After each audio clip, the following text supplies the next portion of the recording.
Imagine yourself living in a concrete box, 12 stories tall, with tiny rooms, faulty elevators, and outdated technology. Imagine as you walk through the city in which you live, you see a magnificent and imposing palace larger than any other building. As you see this building, you know it is the building of a man who enslaves you. But the narrative story you repeat to yourself is, "These are crazy thoughts that will get me killed." Everyone else believes that this man, who is our leader and is to be obeyed because he is bringing us to a glorious future as a nation. Now imagine it is early December, and attending a speech of this leader, you hear someone shout an insult at that leader. Others follow. The narrative you were telling yourself is cracking under the weight of reality. You are not alone in believing this ruler is a wicked and corrupt man who is not leading you to a better future, but to your own enslavement and starvation. You join the chorus of insults and jeers. The military joins you. The dictator is afraid, runs away. A couple weeks later, you watch on your television this same man being executed live in all the gory details. This is not just a story, but this is what actually happened in December of 1989 in Bucharest, Romania.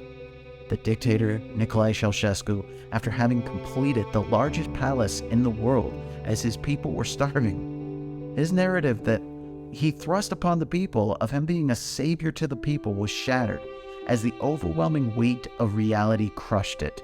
Once enough people could see with their own eyes the discongruity of the narrative with their own day-to-day suffering, and once they were able to start seeing that they weren't alone in questioning this false narrative, everything changed in an instant, and the people rose up and claimed for themselves a new narrative and their freedom. This is why narratives are so important.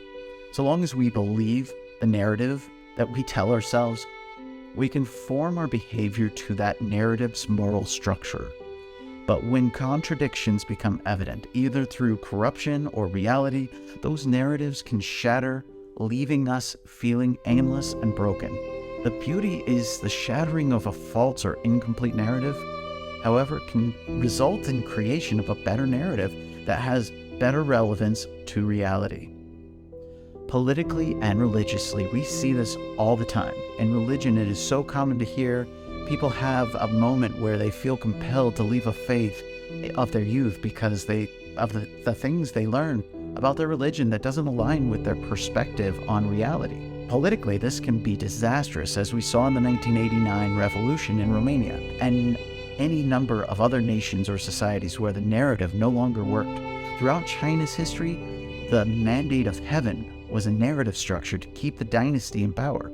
And when natural disaster, war, famine, or any number of other cracks in the facade of the narrative become too powerful to ignore, those dynasties fell. We see that happening throughout the Western world as governments are struggling to keep the citizenry believing in the old narratives of political freedom, democracy, and statesmanship, as more and more evidence of government corruption comes to light. The people are faltering in their belief in the narrative. Shaping narratives has for ages been the domain of the authors, the writers of society. These authors, through their craft and artistry, paint pictures with words that often shape the narratives of the societies around them. Take, for example, the power of Fyodor Dostoevsky in Tsarist Russia. His novels reflected the ossified and corrupted nature of the Tsarist regime and helped lead toward the Russian Revolution. I'm fairly certain Dostoevsky would have never wanted the Bolsheviks to win out on that struggle. The narrative in America changed dramatically thanks to authors like Harriet Beecher Stowe and Frederick Douglass. These writers reshaped the narrative from one that believed blacks to be inferior and subservient to whites to a view of blacks being worthy of citizenship and equal rights under the law. They did so not by saying what the narrative should be, but instead by painting a picture of what the narrative could be. Architecture is another art that shapes narrative. It has a powerful ability to create a vision by literally and physically imposing itself upon the place in which people live. When the Cathedral of Notre Dame in Paris, France burned a few years ago, it was devastating to the narrative of Parisians, as this structure had shaped their narrative identity for centuries. This building told the story of a faithful people willing to sacrifice much to the ideals of Christianity. the narrative for the French people for almost 2,000 years. Fortunately, the French people decided that this part of their narrative was too important to redesign, and they opted to restore the building as closely as to what it was, reflecting their vision of themselves as a culture steeped in history and faith. In architectural history, we view the 1920s as a pivotal time in the development of the architectural narrative. So much capital was invested in the overarching architectural narrative of the day, the Beaux Arts narrative. This narrative was that of neoclassical forms that were being adapted to modern structures and functions that these old forms were never intended for. Worse, the narrative of ancient Greek ornament was really a translation into stone of ancient wood framing techniques that were already abandoned by the time of the Roman Empire, such that those wood frame stylistic elements became petrified in their stone legacy lasting 2,000 years. Even today, those form the written narrative of so many buildings, especially structures that aim to carry a more ancient sense of gravitas, such as churches or temples. But in the 1920s, many architects were seeing that modern buildings were needing to do new things that didn't always fit well into this ancient framework. Skyscrapers and sprawling government buildings and many other types of structures were causing cracks in the facade of this old architectural narrative. In the shattering of this Beaux Arts narrative, the modernists rose to prominence. Their narrative was one of form follows function and the elimination of ornament. Decades passed as this narrative dominated the architectural profession and buildings became international in style. The more this occurred, the less anyone could tell where they were based on what they were seeing. All cities started to become the same. Fast forward again, the postmodernists came to prominence with their narrative of putting fake ornament on again, but in ways that echoed the past while taking a dump on it at the same time.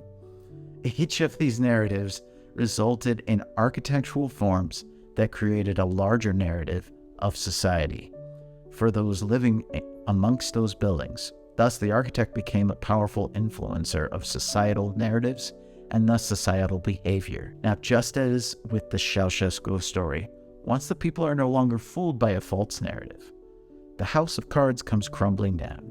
Each of these architectural narratives came crashing down, not because there were no longer architects pushing those narratives, but that the cracks in the narrative facade became too evident. Reality became such a contradiction to the story that people stopped believing the narrative. What does this mean for architects today? Generally, very little. Architects today seem far more focused on the global climate change narrative than any other narrative. It seems to me, at least, that most architects I know are less concerned about artistic style and way more concerned about the building science underpinning designs in a pursuit to achieve buildings that work better with nature than to fight against it. For the most part, I think this has been a good thing.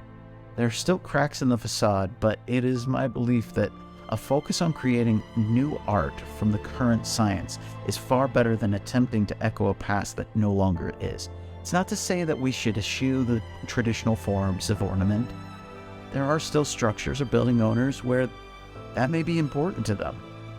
No, instead it means rejecting the forms and ornaments as a controlling force in the design and having as our narrative, 1, what is the purpose and function of the building? 2, what are the values and principles we want this building to uphold? How do we achieve that? For example, if net zero energy is an important value to uphold, how can we make that part of the design so that we achieve the goal of supporting that value? 3, based on the purpose of the building, what narrative do we want the occupants to believe and therefore live? Is there a quality of life that we are trying to promote through this narrative? How do we want the occupants to feel in this building?